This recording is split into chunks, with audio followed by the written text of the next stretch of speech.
So, you've lost a pet dog. What's the next logical step? Well, for one man, it was an otter. Welcome to our explainer. Today we're jumping right into the wonderful and, frankly, pretty wild true story of Gavin Maxwell and his otter, Mijbil. And here's where it all begins. It's a quote from the man himself, Gavin Maxwell. "I should like to keep an otter instead of a dog." I mean, just think about that for a second. It sounds so simple, right? But that one little thought, oh, it was the start of an adventure that was absolutely anything but ordinary. So you have to ask, right? An otter instead of a dog? Why? Well, the whole thing started after his beloved dog passed away. Maxwell was feeling pretty lonely, and he found himself traveling in the marshes of Iraq. And if you know anything about those marshes, they are just full of otters. So this idea just kind of popped into his head. Why not? And this really puts the whole challenge into perspective. On one hand, you've got the vast, watery marshes of Iraq. I mean, it's basically otter heaven. On the other, London, a huge, busy, concrete city. It's like, how in the world are you going to take an animal from there and bring it all the way to here? The two couldn't be more different. Okay, so the seed of the idea is there. But how does it actually happen? Well, believe it or not, it was kind of by chance. Maxwell was at the consulate general in Iraq, waiting for some mail, when a friend's package showed up, and along with it was this mysterious little delivery for him. I mean, just picture the scene. He's been waiting for days. Finally, two guys arrive, and they're carrying a sack that's squirming and wriggling on the floor. Then, they just hand him a note. It's got 4 simple words on it. "Here is your otter." Wow. Talk about a moment of truth. So what comes out of the sack? Well, it's definitely not what he was expecting. This creature was just covered head to toe in mud that had dried to a crisp. It looked like it was wearing armor. In fact, he said it looked less like an otter and more like a tiny medieval dragon. How amazing is that? And right then and there, Maxwell says he entered what he calls thraldom to this otter. It's a really old-fashioned word, but it basically means you're completely under something's spell, totally attached. And that's exactly what happened. He felt this immediate, super strong connection. This weird little dragon was now his responsibility. He named the otter Mijbil, and you won't believe how quickly this little guy settled in. For the first day, he was totally aloof, didn't want anything to do with anyone. But get this, by the second night, he was sleeping curled up in Maxwell's knees, and by day 3, his real personality just exploded. He was curious about everything. And let me tell you, Mijbil was smart, like really smart.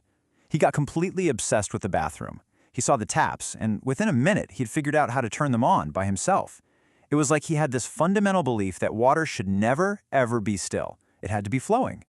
Okay, so they're having a great time in Iraq, but they couldn't stay there forever.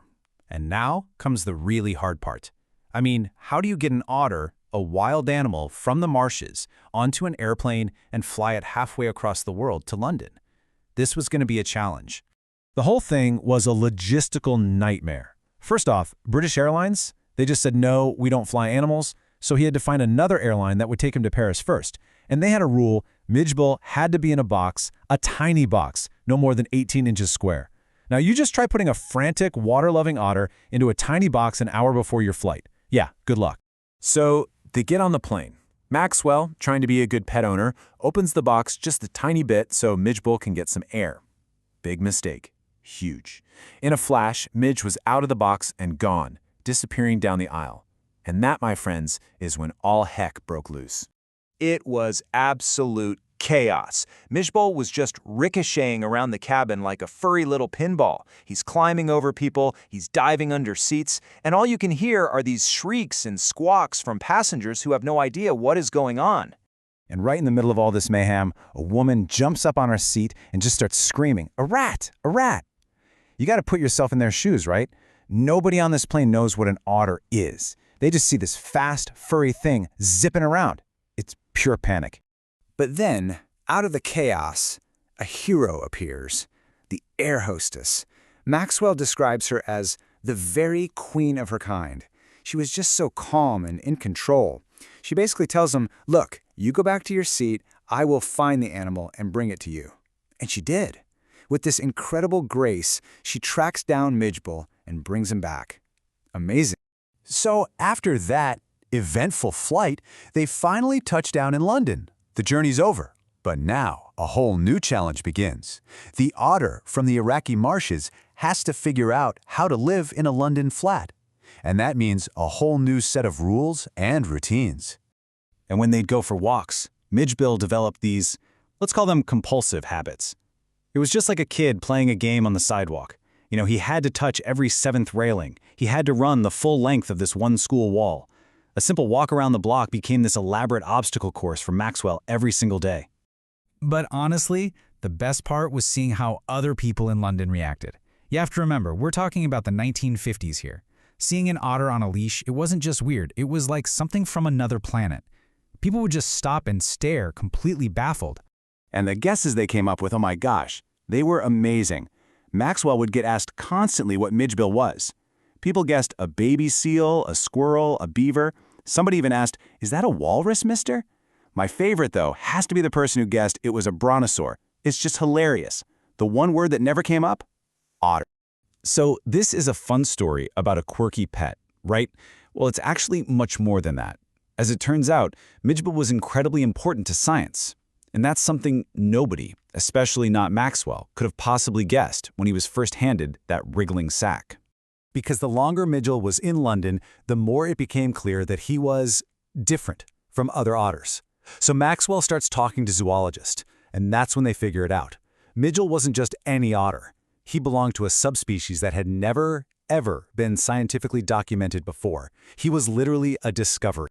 And so, to honor this incredible find, scientists gave it an official name, Lutrogale perspicatulata maxwelli, or in plain English, Maxwell's otter. Think about that. The little creature that looked like a muddy dragon, delivered in a sack in a rock, now has a permanent place in the scientific record, all because of this one man. So at the end of the day, what do we take away from all this? I mean, it's a story that starts with a pretty strange idea, right? An otter instead of a dog. And it leads to this major scientific discovery. But maybe, just maybe, the real point is that our connection to the animal world can be found in the most surprising places. It just goes to show you what can happen when you're open to an adventure.